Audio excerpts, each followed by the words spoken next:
everybody. Today we have a continuation of hardware we've looked at. I mentioned when I unboxed the 354 that the Mikrotik CRS328-24 that we were going to have a chance to look at the smaller sibling of it. And that is this tiny beast right here. Now, this particular switch has been in active use for about 2.5 years and hasn't caused any problems ever, to be honest. It sat there, did its job, and basically sat and this switch has been in active use for a bit over 2 years at this point, and frankly, there's nothing inherently wrong with it. I was just running out of ports. We were at 20 out of 24 ports, and looking to add more than 6 additional items to it. So when the question came, do we buy another CRS328 or we just buy a 354? Well, I had somewhere else I needed another switch anyway, so it was buy the big switch and then move this to where we need another switch anyway. Unfortunately, I don't have the original packaging. It was packaged fairly similarly to the 354. The only difference being the 354 came with additional mounting for the rear. The 328 doesn't weigh nearly as much. The power supply is about half the size. I think its PoE power budget is roughly half as well. So the PoE budget on this is a maximum of 494 watts for the switch included, of which 44 belongs to the switch. So 450 watts for the PoE budget. That's actually a bit higher per port. Off the top of my head, I want to say that the 354 was only rated for 800 watts total. That said, 50 watts over 24 ports is like another 2 watts per port. Not a huge deal, just a little bit extra over provisioning there. This does not come with the cable management fingers that the 354 came with.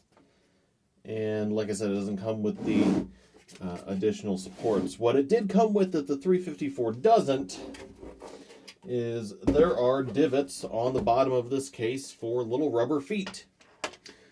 I don't know why anyone would mount this on a desk, but it's actually something that it can do. Maybe if you had a lot of PoE devices and some kind of camera, or what's the word I want to use here, in some kind of video production environment, you might use that. Other features, the front port, we do get PoE power indication, top and bottom. So green for 25 volt, red for 53. Or sorry, is it 25? Yeah, green for 26 volt, red for 53. Top and bottom on above and below the switches. It's a little bit different than how the 354 had that strip across the top that contained like a diffuser for LEDs that were mounted above all of the ports. And we still get our 410 gig ports. We don't get any 40 gig ports. This is an older design. We do get a single console port as well. Alright, so let's go ahead and start by taking off the rack ears, which are just 4 screws. I gotta say, I don't remember the last time I updated this, so I don't know what software version I'm going to find on it when we power it up in a little bit. But before we get to that, we're going to take a look at what's inside. I will comment, as I'm doing this, that just like the 354, it is only a single power supply unit. Based on the physical size of these switches, I would love to see a 328 Mark II of some sort that adds the 40 gig ports and a second power supply. So if they can fit one 800 watt power supply in a switch that is twice the depth of this one, they should be able to fit 2 400 watt power supplies. I don't know off the top of my head what that would do to the cost. I'd have to look at what the price is on a replacement power supply for this.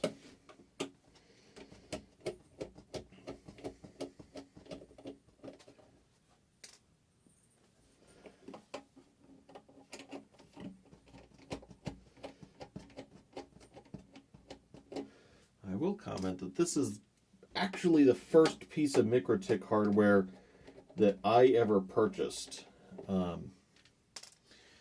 We have several Mikrotik pieces of hardware at work, but the first thing that we purchased was this 328 because we had our camera system. It had been up and running for several years on hardware that was in place when I started, and we had an HP Pro Curve that just died. Couldn't get it back online,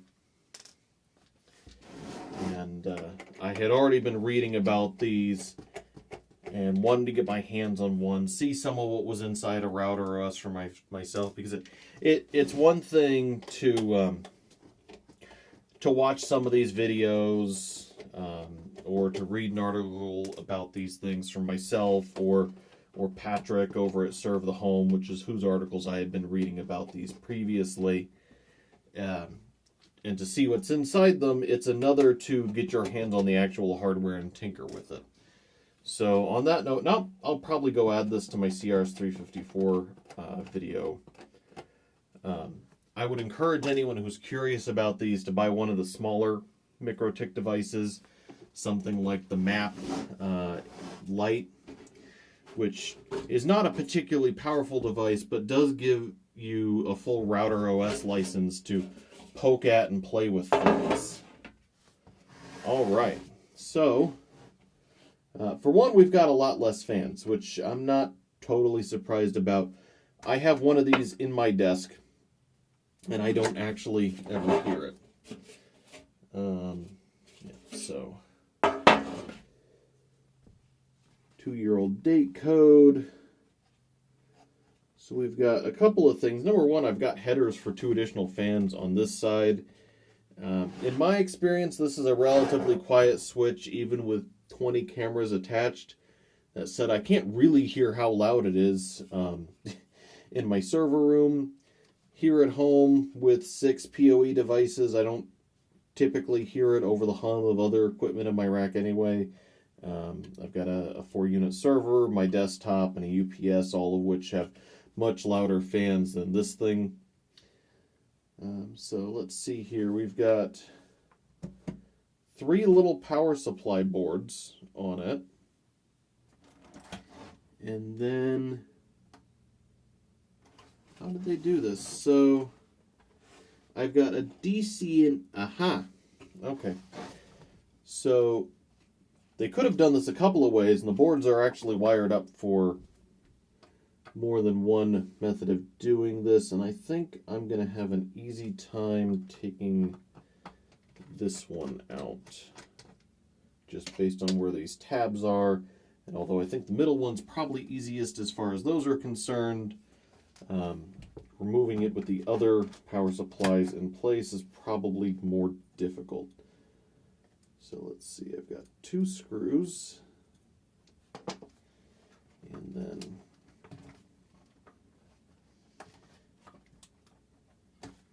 come on, let's just slide up out of there. All right. Oh. So we have this power board that is connected and then cabled. And this board here is being supplied with 48-volt DC, or probably 53-volt DC. And then there's a mark for a second DC in at 18 to 48. And so we've got a couple of additional connectors on top of it. These here, which carried power and everything else, are just SDI info, SWD SDI. So that's going to be communication between the board and this. And then these little transformer blocks that have got cables in them are actually what is connected to the circuitry for the ports. And what I find fascinating is just how much more heatsink there is in here on this board than there was when we looked into 354. So there's components, I believe I commented that I thought there was a heatsink missing from the CPU. Here's the CPU in the 328. Now this has an older CPU. It's an older design. And it may simply be that the newer models of this SoC have dropped their power requirements far enough that Mikrotik didn't think it required a heatsink. But based on the fan noise that I heard in my 354, which, like I said, isn't going to bother me a whole ton. It's quieter than any other piece of equipment that's in that room. I would not be surprised to see a heatsink like this show up in a later revision. So we have that heatsink. We have a heatsink on the board here because what appears to be going on is this board is actually carrying power. On the 354, all the power was carried through add-on cards like this. However, here, these cards aren't being supplied with both voltages. So one voltage is going through the main PCB, and one voltage is going through these add-on boards. And then it's hitting these little blocks and being distributed to the ports as is appropriate. And I wish I could see under that heatsink, but I don't think that there's a safe way for me to remove that without taking the whole board off. And I don't see any screws coming up through it, so I think that's actually thermal adhesive on, which would mean that I can't re-adhere it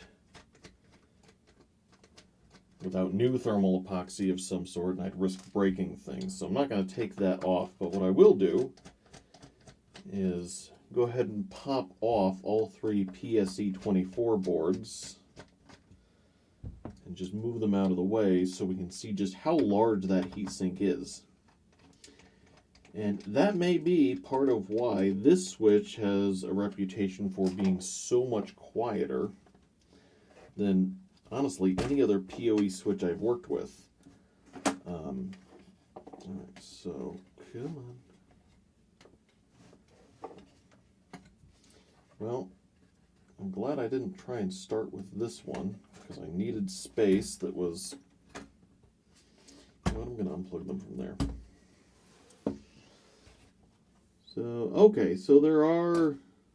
Those almost look like rivets. So it's definitely secured to the board fairly well. But look at how big that heatsink is.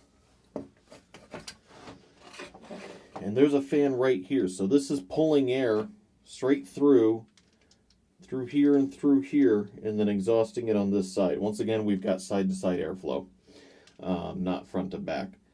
So I have heard of people modifying various Mikrotik hardware with Noctua fans to quiet it down further. I don't think that would be advisable on any of these PoE devices. However, if someone were to attempt that on these, my advice would be to, in addition to the 40mm fans, what is it, the 40 by 25s, the 825s there, on this side, I would add 2 additional fans. And there are headers on the board for this. That may be a sign that the power requirements here are lower than they used to be. It may be an indication that they thought they needed 4 fans and didn't during the manufacturing process. But anyway, there's room for 4 fans. There are controllers for 4 fans. If you were going to attempt any sort of fan mod for this, I would add additional fans. Let's go ahead and look inside the power supply. Pretty standard switching power supply from the looks of things. This is a different capacitor vendor than we saw last time. These are... Nope, these are the same ones. So these are the same Japanese... Well, wait a second. This is a Rubicon capacitor. That is a Nikon capacitor? Who makes those? Well, those are more Japanese capacitors, just from a different vendor. So I'm glad to see high-quality capacitors used throughout the board. I will reinstall this baffle. I think this helps with the airflow through the power supply.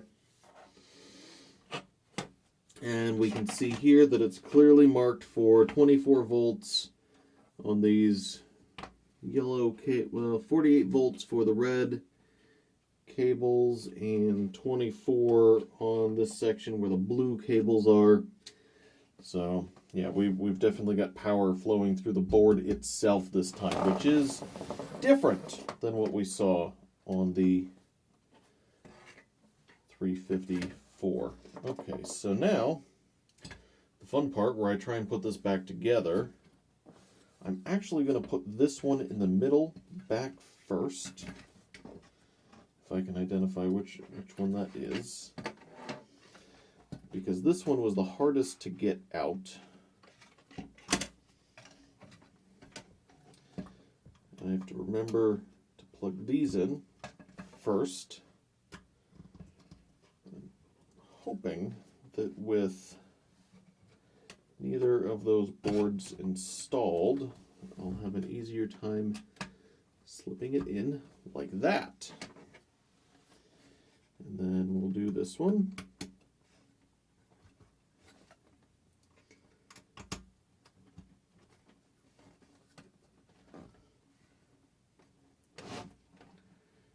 And I think that I can slide it that way. I will say these boards are actually slightly easier to replace. And when I've got my laptop up, I'll check and see if they sell any of these boards independently. That's interesting. So these PSE24 boards, which are theoretically user serviceable, there's no real reason to distinguish between any of these, are serialized, which is interesting. All right, and I'm just going to throw one screw in each and make sure that they're lined up right. Is that even the right screw? Yeah, that's the right screw. That's just way tighter than I thought it would be. Well, there we go.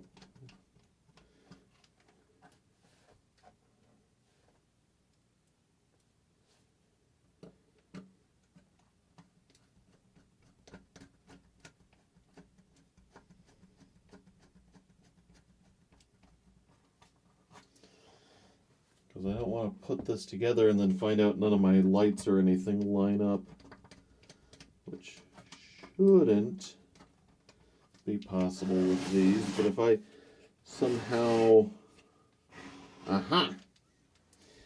if I did exactly what I did on this middle board, which is, so I got these pins lined up, but I got them lined up one spot over. There we go. And I just wanted to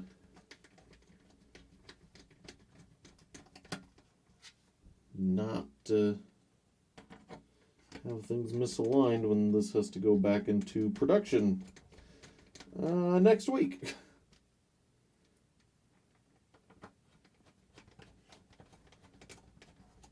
You know, tell the client, no, those don't need to light up and blink when you plug things in. They don't really like hearing stuff like that.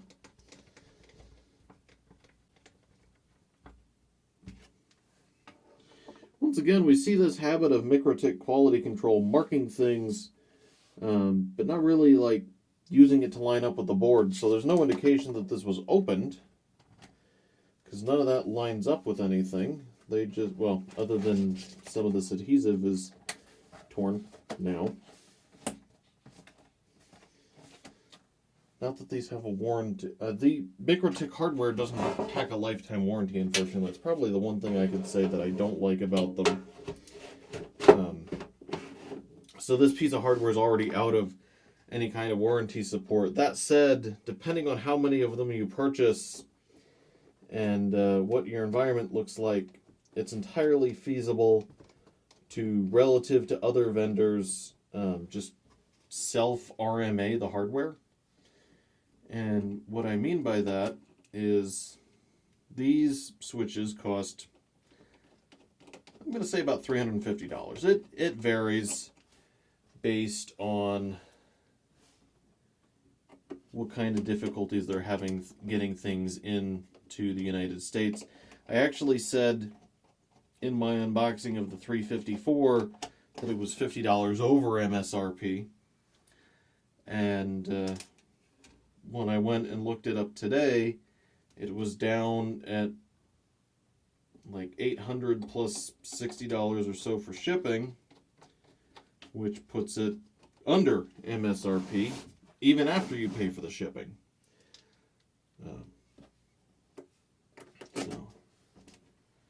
In fact, I think I got my 328 for a little bit under $300, and was even able to pick it up at a local vendor. So it's all, unfortunately, about that international shipping.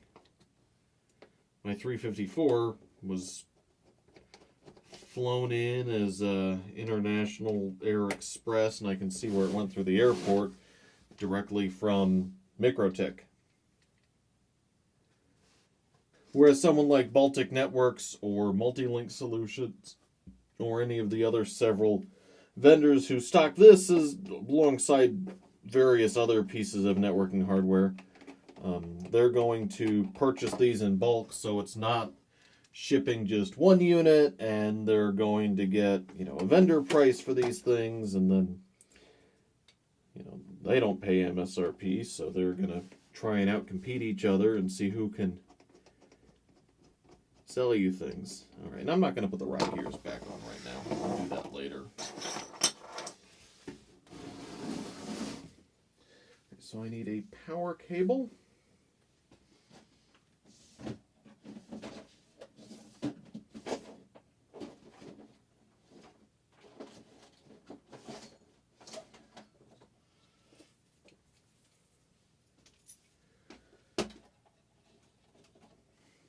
And then I'm going to plug this in.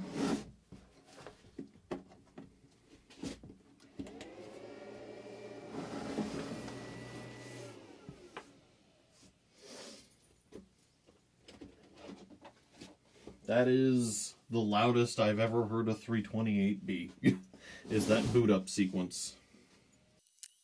I feel like I should do this, or should have done this live, so that you could all take bets on how out of date my RouterOS build on this will be.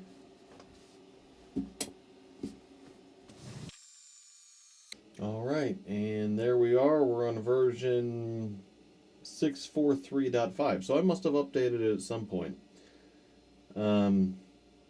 And it looks like I was doing some tinkering in it. I was looking at Capsman here just to see what was in there, because having access to one of these, when I wanted to know what do the configuration options for this feature look like, all I had to do was connect to it using Winbox and see what was there.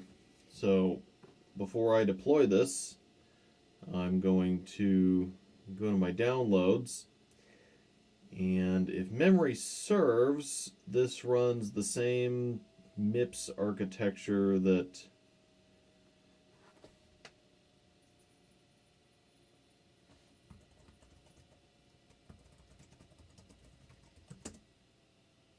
the 354 does. So let's just go to the download page, double check so I don't try and flash it with the wrong software.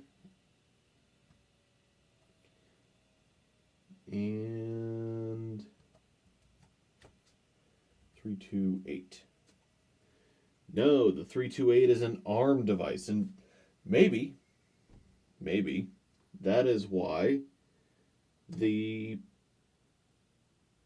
processor needs a heatsink. The 354 is a MIPS board. This 328 is ARM. So those are completely different CPU packet or designs. But it's still going to be, whoops, I downloaded the wrong one. I wanted 647.4 for ARM.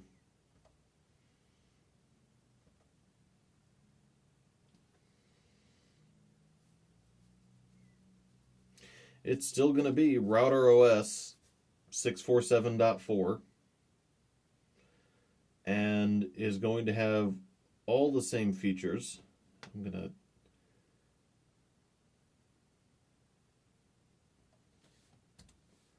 delete the wrong one that I uploaded because I don't want to jump to 646. I want to go to 647. Anyway, as I was saying, it's going to have all the same features in the same places because it is another router board device. And while we're doing that, I'm going to reboot it. And as you can hear,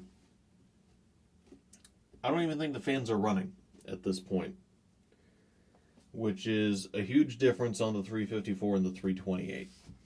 If you're someone like me and you have not the most complicated home network, but a fairly involved home network. You know, I built my own firewall. I've got 20 gig links to it. I use that for a lot of our testing. My desktop's hooked up via 10 gig. I have IP phones. I have wireless access points. I have IP cameras. And I have a variety of other things. You know, I have a switch in my entertainment center, so I didn't have to run 5 cables to everything. This is an excellent switch. As you can hear, it's quiet. We'll hear it spin up when it reboots. But we're not going to hear it do anything until then. It provides power over Ethernet. It has 10 gig uplinks. It doesn't have 40 gig uplinks, and that's probably the one thing that I would complain that it doesn't have. That said, 40 gig is still more expensive, and this switch, I mean, here it is on Amazon, which I'll have a link to in the article, for $386.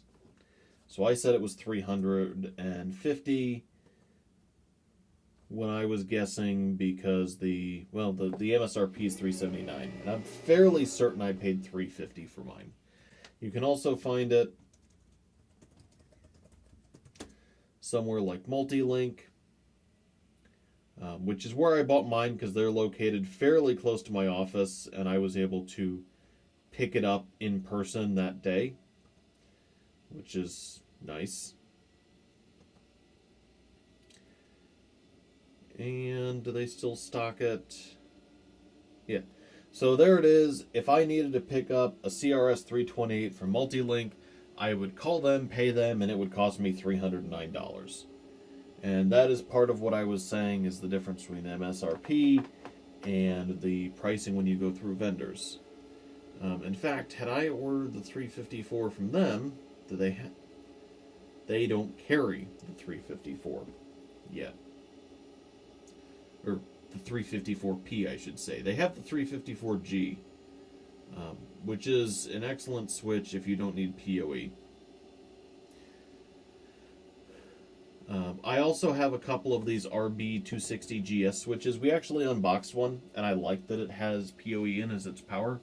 I use one in my entertainment center because I ran, like I said, one cable from my core to that, and then I just plugged it in. I don't use any additional outlets. That's a little bit more than some of your other 5-port switches out there. I mean, I think you can get some of them for less than $10 anymore even.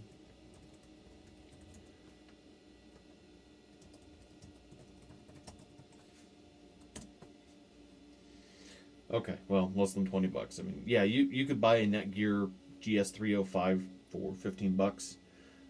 Those don't have any management in them. So they're not really a fair comparison to the RB260GS. The 260GS is small enough that it doesn't run RouterOS. It runs what they call SwitchOS, which is not the full software stack. You're not going to be able to pull all the levers and see what does what, but it does let you do things like port to VLAN assignments and little features that you might want. Which, I mean, yes, you could spend 25 or 30 bucks and get a gigabit smart switch. For me, the extra 10 bucks, the fact that I can drive it via PoE from a network core built on one of these, is worth it. They also make cheap fiber to Ethernet adapters because they have a gigabit fiber line. But anyway, that's enough about the RB260GS. We'll have more testing on one of those later. I've actually got some of them to play with. We're talking about the CRS328 here, which, looking at it, we've got an 800 megahertz ARM and a RouterOS level 5 license, 512 megs of RAM, which I think is more than there was on the 354, but it is a different architecture, so it does do some things differently. Not a particularly big ARM chip. You know, the 98DX3236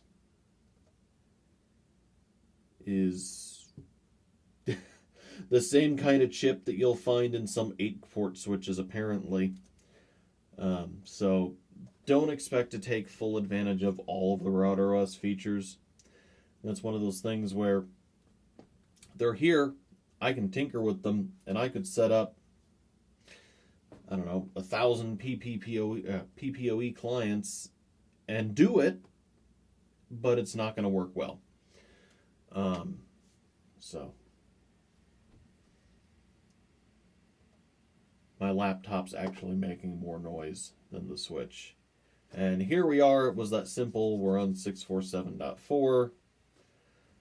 Pretty standard config. We've got our Ethernet bridge. And just to drive home a point about how quiet the Switch tends to be, since it wouldn't be fair to not do this to it, I mentioned that even with the PoE draw, which you can see here, that lit up red, whereas this port with no PoE did not light up red. Although there's a green indicator light on the bottom that tells me that I have data going through it. So the indicator lights on the top, let's hold this back up and pull these out of the way. The indicator lights on the top tell you the PoE status. The indicator lights on the bottom tell you the data link status. So in this case, they're both green because I have 100 gigabit running through them. They turn yellow for 100 meg. Anyway, so I've attached this camera. I can see that it's on. You can see there's a green LED inside the body of the camera that lights up when it powers on. At least I hope that comes to, yeah, there it is. And it's pulling, let's see if I can remember where that is. It is pulling 4.3 watts and is not even measuring, is not even registering on the amperage there. And the whole system is still at a leisurely 23 degrees Celsius for the board temp and 46 for the CPU. So I guess that 55 degree CPU temp probably wasn't a huge deal for that MIPS chip. It probably is just that they need to adjust how their fan controllers are working, because those were running basically at full tilt. And I'm sure Mikrotik will sort that out eventually. They always seem to in the end. But I mean, let's throw more load at it. I've got an IP phone in here somewhere still, I think. No, I don't have the phone anymore. outside of my studio. That wasn't good for anything. But I do have this Hikvision camera, which was from a test I did. As you can see, it's a little bit on the damp side.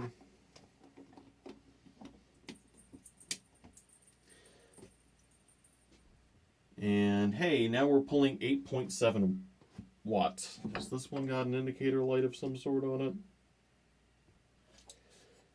It does not, sadly. Although, were those lit up like that before? They weren't. So I don't know if this is going to come through on my camera, but the LEDs that are around here, these infrared LEDs, have a slight red glow that I can see.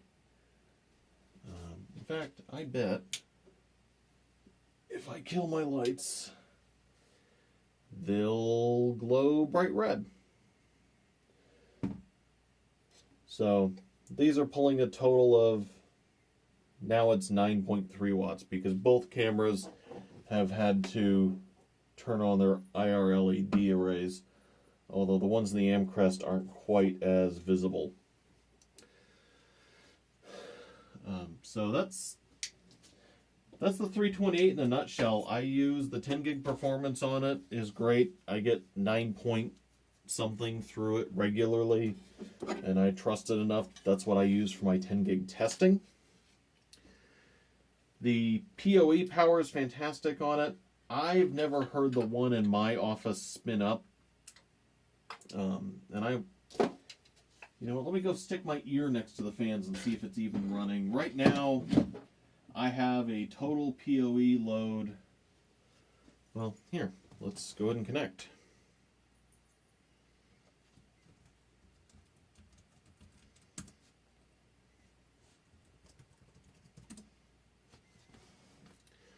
So this is mine. This is my 328, which apparently I'm a couple of revisions behind on the software as well.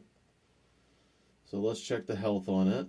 And I'm using 30 watts.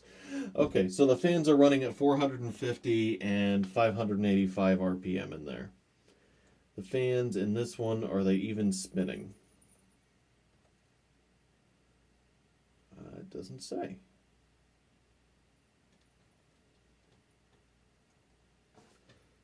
That's weird. Let's try it in the web UI. That is one thing that can get a little frustrating, is that not everything is always in the same place in both interfaces. So if I go to, nope, not tools, if I go to system, health,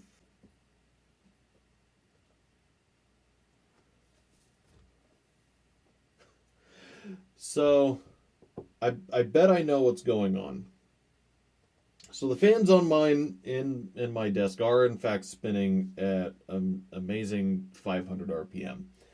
And I will go listen and see if I can hear that. If I unplug this, there'll be no PoE load, and I bet we'll see that power consumption line item just disappear. So so I wasn't looking in the wrong spot. The fans in this unit just aren't spinning. Mikrotik's way of doing things for stuff like that seems to be that if it's not doing anything, they're not going to show it to you. I might put in a ticket and suggest that if my fans are actually not spinning, give me a line item that says fan inactive or 0 RPM or something. Because looking at this way, you know I don't have a dead fan. I know this switch is perfectly good. But it would have been nice to have some kind of indicator that basically tells me you're not overheating, the fan's just not spinning. So, let me go listen to that real quick. So, as I suspected, at 500 RPM, those fans aren't audible. I am going to say that a lot of the temperatures in that, 54, 57, 52, are coming from equipment that's not my switch. 30 watts is not enough to cause a 42 degrees Celsius board temp when we never got above 26. But I have heat coming up from servers underneath it and other equipment in the rack. It is at the top of the rack, so it does have a bit more ambient heat than this one does. In my studio, basically in open air, where the room temperature is probably actually about 26 Celsius. I think last time I took a temperature measurement in here, it was somewhere 65 to 70. So 26C is about 80. So we're running just above ambient by a couple of degrees. Whereas ambient inside my rack, I'm going to throw a thermometer in there and see what the ambient air temp is. Because it is, I bet it's measurably higher than that if I didn't have other heat load in the airspace, that it wouldn't be as bad. I'm actually surprised that my power consumption out there is only 28.3 watts. Since I know that I have PoE cameras and phones and everything else there. So, yeah, like I can see that this device is using 3 watts. I can see that this device is using 4.2. This is 3.1. And I may find that other devices cause varied loads depending on what's going on. Right now, my Wi-Fi is basically not doing anything, so the access points are probably in some kind of idle mode. The only device that's on Wi-Fi right now that's actively doing anything is this laptop. You know, no one else is using any of the Chromecasts or anything like that. Unless one of them decided to update, none of them are doing anything. You know, same thing for the Google Homes, any of my smart bulbs, all that stuff. I know no one's using an IP phone right now, and the IP cameras are using as much traffic as they ever are. So they're basically static. If somebody was on the IP phone, if someone was casting to a TV, I would see more load here and potentially see a higher power draw from things like those access points. I mean, that's really it. There's a lot of bells and whistles inside RouterOS, as I've said before. If there's a specific one people have question on, I'd be more than happy to cover that in depth. That said, you're going to get yourself in trouble on a 328 or a 354 doing a lot of the more advanced functions. They're great for testing.